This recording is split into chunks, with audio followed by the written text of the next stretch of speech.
Cerita dibuka dengan seorang remaja bernama Roman yang lagi memakai narkoboy. Narkoba itu dia dapatkan dari temannya yang seorang pengedar. Entah jenis apa itu, tapi terlihat narkoba itu berwarna merah. Dan si Roman sendiri tidak tahu juga apa jenisnya. Temannya juga sama, dia kurang tahu. Tapi yang jelas menurut si Roman, narkoba itu enak. Karena saat disuruh memilih di antara banyaknya narkoba, si Roman hanya memilih narkoba merah itu untuk kedua kalinya. Karena ternyata memang narkoba itu pernah dia coba. Sebelum bisa, si teman memberitahu jika minggu ini dia tidak akan kelihatan karena pergi ke suatu tempat. Jadi dia berpesan untuk Roman memberitahu informasi ini kepada teman yang lainnya. Mendengar itu, si Roman juga memberitahu jika dia juga akan pergi liburan bersama ayahnya. Ternyata Roman adalah anak orang kaya dan hari ini adalah hari ulang tahunnya. Ayahnya yang bekerja di luar kota akan datang sesuai janji untuk merayakan hari ulang tahunnya dengan cara mengajak dia liburan. Setelah itu, dalam kondisi oleng, Roman pun pergi menuju ke suatu tempat di mana ada suatu pesta yang akan diadakan sambil membawa beberapa narkoboy merah itu.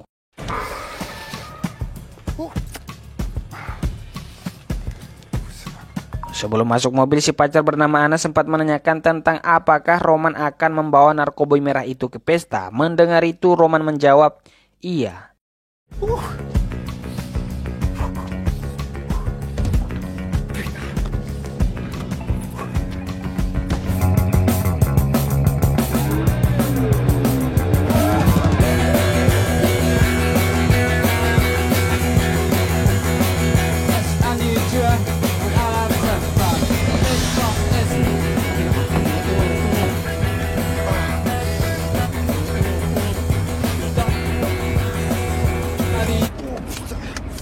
Saat lagi sebat santuy di mobil, tiba-tiba baranya terhambur dan itu membuat Roman berhenti karena takut jika mobil mahal milik ayahnya lecet. Setelah dibersihkan, dia pun akan lanjut, tapi tiba-tiba ada seorang wanita aneh dengan badannya yang dipenuhi perban masuk ke dalam mobilnya. Tentu melihat itu Roman heran, apalagi tingkah laku si wanita yang bikin heran. Dia terlihat sangat ketakutan dan hanya bisa menangis. Jika ditanya, dia tidak bicara, entah apa alasannya. Mungkin memang dia tidak bisa bicara, tapi yang jelas si Roman memutuskan buat memanggil bantuan. Saat terhubung, si Roman berubah pikiran. Dia tidak jadi memanggil mereka karena mereka memberitahu jika mereka akan datang bersama polisi. Seperti yang diketahui, si Roman telah memakai narkoboy dan ada juga beberapa yang dia bawa. Jadi tentu jika polisi datang, itu akan jadi masalah. Akhirnya dia memutuskan buat membawa si wanita aneh ke rumah sakit terdekat.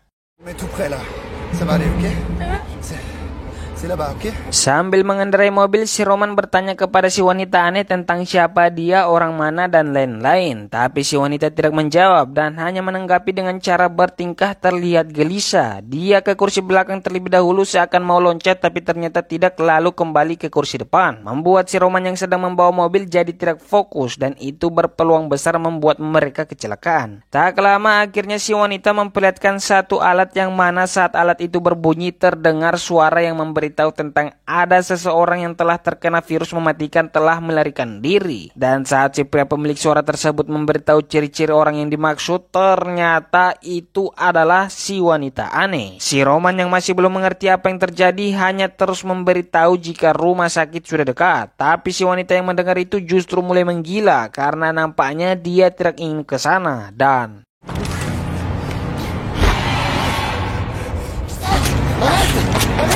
ya, tiba-tiba si wanita ini menusuk lehernya sendiri menggunakan pulpen hingga dia terkepar. Tentu mengalami kesialan ini, si Roman menjadi panik dan akhirnya dia memutuskan buat ke rumahnya terlebih dahulu.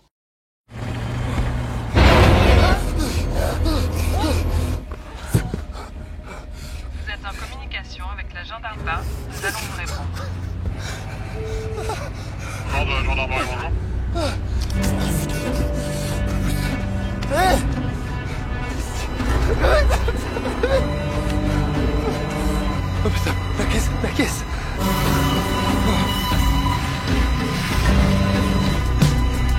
Oh non. Romain!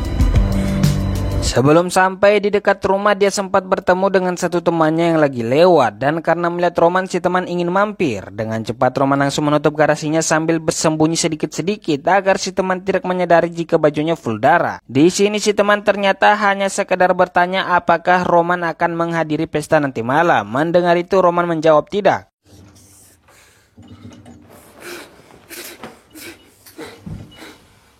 Setelah melihat wanita aneh itu kembali, terlihat ekspresi Roman yang bertambah panik, takut, dan seolah tidak percaya. Di sini yang jadi pertanyaannya, apakah yang dialami Roman ini nyata? Karena bisa jadi apa yang dialami itu akibat narkoboy merah yang dia pakai.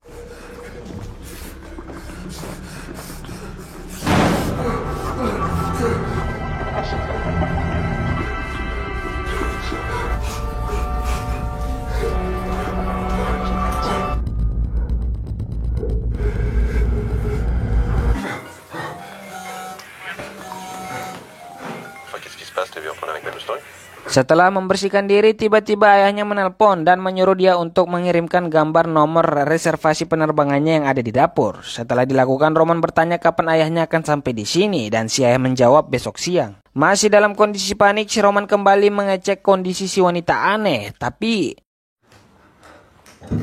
ya, aneh karena tiba-tiba si wanita aneh menghilang. Baru juga akan dicari, tiba-tiba terdengar suara bel pintu. Pas dicek ternyata itu adalah Ana. Si Ana pas masuk dia langsung menyampaikan keinginannya yang ingin minta bantuan Roman untuk memberinya duit karena duitnya telah hilang. Mendengar itu Roman tidak masalah dan hanya menyuruh si Ana untuk menunggu dan tidak mengikutinya karena dia takut jika si Ana mengetahui tentang si wanita aneh.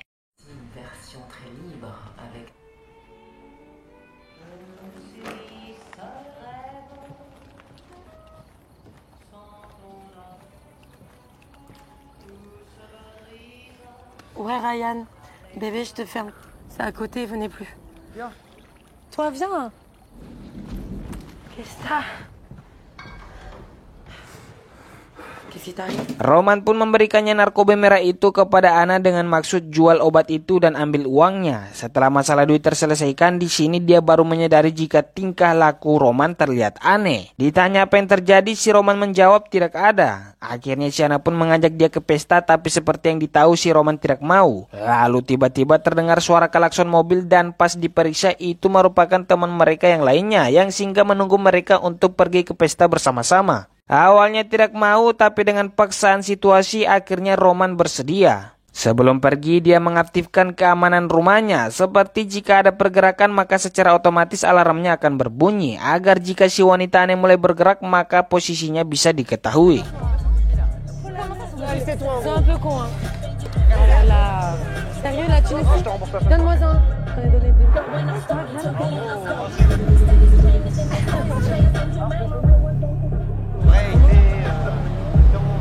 C'est moi?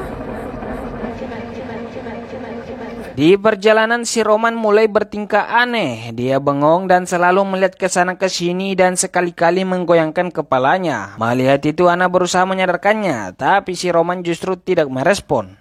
Sampainya di pesta, kebanyakan orang menyapanya sambil mengucapkan kata selamat ulang tahun, tapi si Roman masih saja bertingkah aneh dan tidak terlalu merespon mereka semua. Sampai mana akhirnya dia memutuskan buat menyendiri di suatu kamar sambil menggunakan topeng.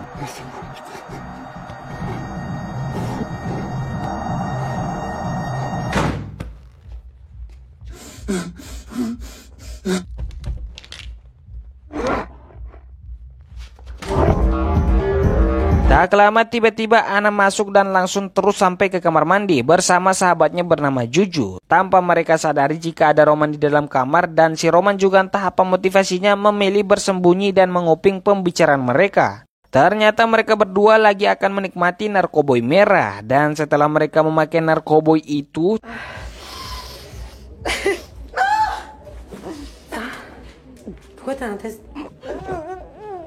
Tapi bohong. Ternyata si Juju hanya pura-pura overdosis. Setelah itu karena si Ana menemukan alat pengetes kehamilan, dia bertanya ke Juju apakah dia sedang hamil. Si Juju menjawab iya. Kemudian Ana bertanya lagi siapa ayah dari anak yang dia kandung. Awalnya Juju menolak menjawab, tapi karena paksaan akhirnya dia memberitahu jika itu adalah Roman. Ya, tentu mendengar itu karena pacarnya selingkuh dengan sahabatnya, Ana ngambek dan langsung cabut. Tapi si Roman sesaat setelah Ana pergi, dia justru menghampiri Juju dan terjadilah...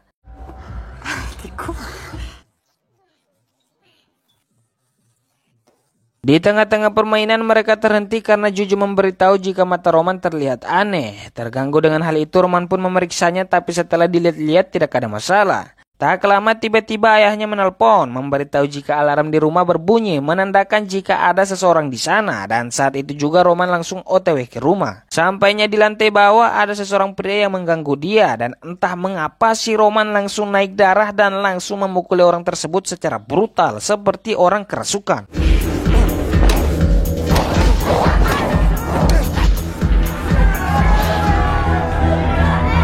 Setelah menghantam orang, dia lanjut pulang. Dia tahu jika orang yang berkeliaran di rumah pasti adalah si wanita aneh. Makanya saat sampai di rumah, dia langsung mematikan sistem keamanan. Lalu saat ditanya oleh ayahnya apakah ada pencuri, dia menjawab tidak ada.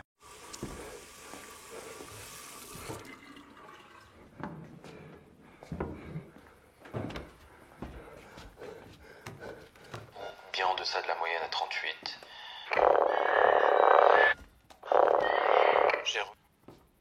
L'émission de fausses réponses pourrait très certainement être attribuée.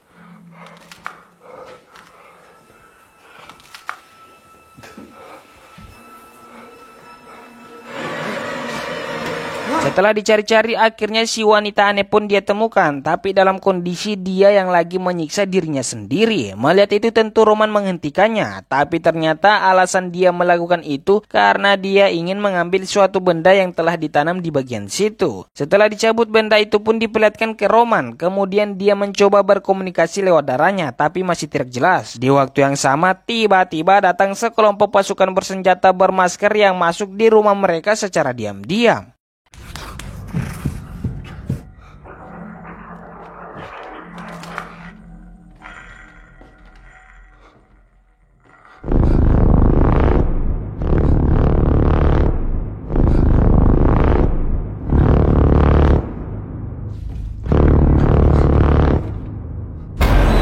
Si wanita aneh pun ditangkap dan dibunuh, sedangkan Roman dia berhasil lari tapi masih diikuti.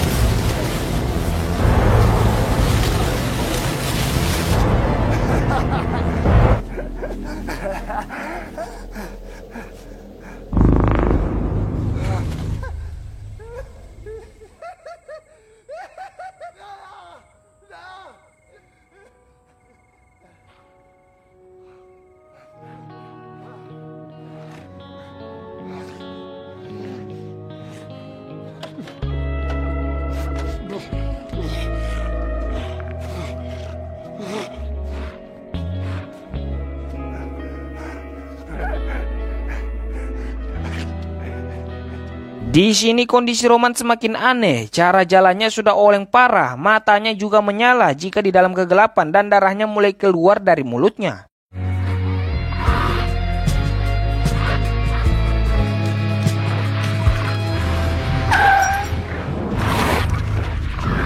Si Roman pun ditangkap dan dibawa entah kemana, dan scene kemudian berfokus kepada Anna setelah mobil mereka lewat di depan dia. Di sini si Anna menghubungi Roman dan menanyakan alasan mengapa Roman selingkuh. Saat dibalas yang berbicara bukan Roman, melainkan salah satu dari pasukan bermasker tersebut. Mereka justru menanyakan di mana lokasi Anna berada, dan mendengar itu Anna mengira Roman tidak menanggapinya dengan serius. Makanya dia ngambek dan langsung menutup telepon kemudian naik taksi. On arrive dans 7 minutes. Vous voulez prendre un bonbon, j'ai tout. Saat dalam perjalanan pulang di sini kondisi Anna juga sudah mulai terlihat aneh. Kepalanya selalu saja banyak gerak sama seperti Roman. Tiba-tiba Juju menelpon dan memberitahu jika dia merasakan ada yang tidak beres kepada tubuhnya. Dia menganggap hal itu terjadi karena telah memakai narkoboy merah itu. Juju pun minta bertemu karena dia mulai merasa ketakutan. Tapi mendengar itu Anna menolak karena masih sakit hati. Ternyata semenjak mobil mereka jalan ada satu pengendara yang selalu mengikuti mereka. Menyadari hal itu Anna minta bantuan si sopir buat memberi peringatan kepada si pengikut itu, tapi ya, si sopir justru ditembak hingga modar. Dan melihat itu tentu Anna panik dan akhirnya memilih kabur.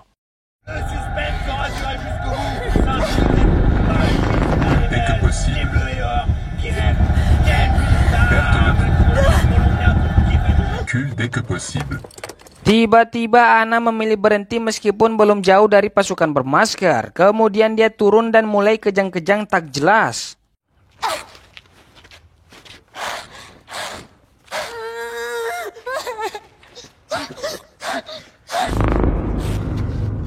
Tak lama pasukan bermasker menemukan Ana, tapi mereka tidak menangkap Ana dengan cepat. Justru saat Ana lari, mereka hanya melihat tanpa mengambil tindakan sehingga akhirnya Ana berhasil kabur meninggalkan mereka. Sambil berlari, Ana berusaha menghubungi polisi, tapi meski begitu panggilan dia masih tidak dijawab. Akhirnya Ana menemukan satu bar yang masih buka, kemudian masuk ke dalam dan minta tolong kepada mereka buat mengunci pintu. Setelah dikunci, dia pun masuk ke WC.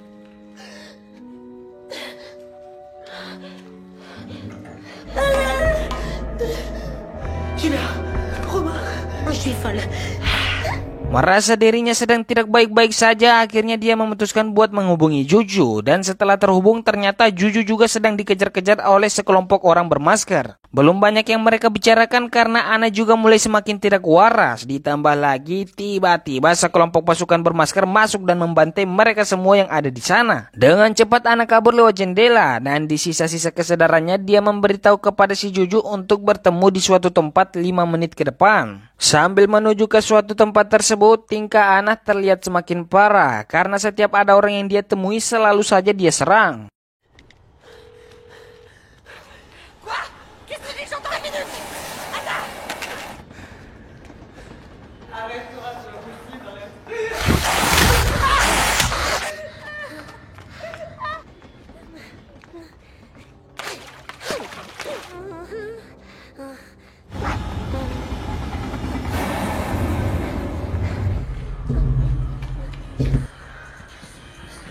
Le vélo? C'est quoi toi?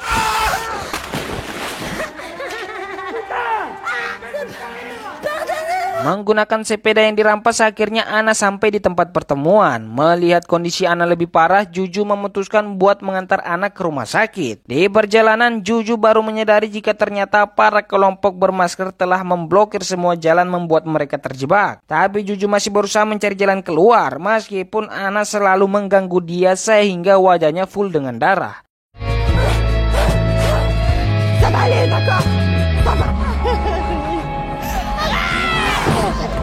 Akhirnya Juju berhenti karena Ana mulai main gigit, dan di sini terlihat jika nampaknya Ana sudah sepenuhnya tak sadarkan diri. Menyadari hal itu, Juju pun dengan terpaksa meninggalkan dia, tapi belum jauh dari situ dia berhenti kembali karena ibunya menelpon minta bantuan karena terdapat suatu masalah di tempat tinggal mereka. Juju pun langsung OTW ke sana meskipun mengetahui jika Ana telah sadar kembali dan lagi meminta pertolongannya.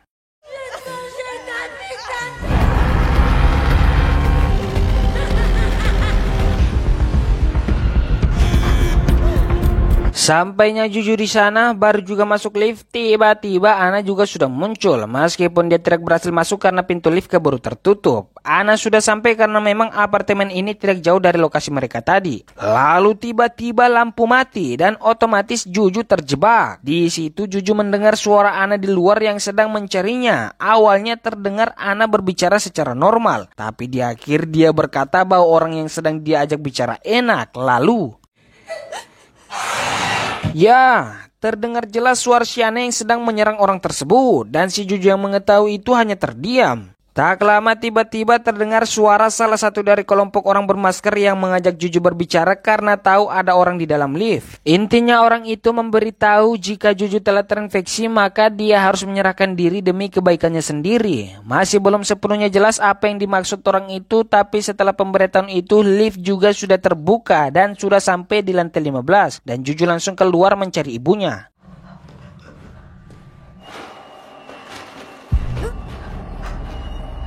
Ya, dia menemukan beberapa orang yang sudah modar dengan badannya yang telah dimakan.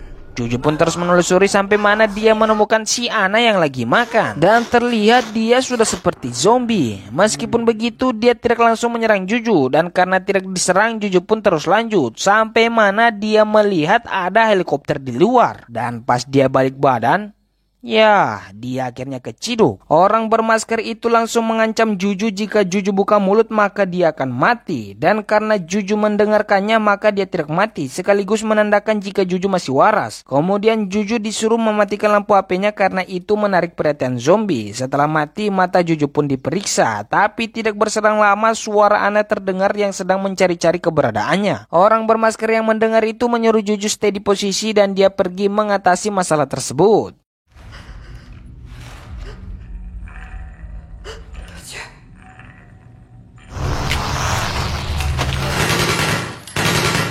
Akhirnya Ana tewas, tapi orang bermasker itu mendapatkan satu luka yang sudah pasti itu membuat dia terinfeksi. Sebelum mati, akhirnya si orang itu memberitahu apa yang sebenarnya terjadi. Jika ternyata mereka para orang bermasker telah disuruh buat membantai orang-orang yang telah terinfeksi virus zombie. Bahkan orang yang telah berkontak langsung dengan orang yang telah terinfeksi virus zombie. Makanya semua jalan telah mereka tutup karena agar supaya orang-orang yang sudah jadi target tidak akan melarikan diri. Jadi ternyata penyebabnya bukan narkoboy merah itu. Narkoboy merah itu tidak ada hubungannya. Penyebab utamanya adalah si wanita aneh. Karena ini semua terjadi setelah dia muncul dan menyebarkan penyakitnya kemana-mana. Dan orang pertama yang terkena itu adalah Roman. Kemudian disebarkannya lah kepada orang-orang yang dia temui. Salah satunya adalah Ana. Si orang bermasker memberitahu jika orang-orang yang sudah terinfeksi sangat senang terhadap cahaya. Jika mereka mendapatkan cahaya, maka mereka mendapatkan kebrutalan. Mereka mendapatkan kekuatan. Makanya jika nanti Juju merasa badannya juga mulai aneh, usahakan berada di tempat yang gelap-gelap.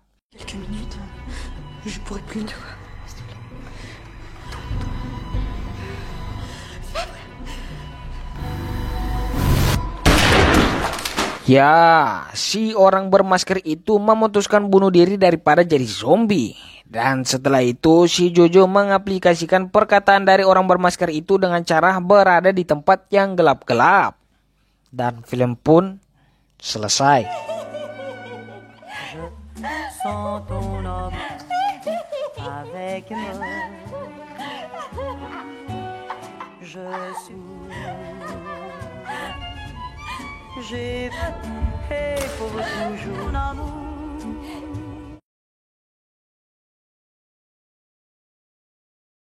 Sore kita kayak sahabat gini sila ba? Mua. I miss you.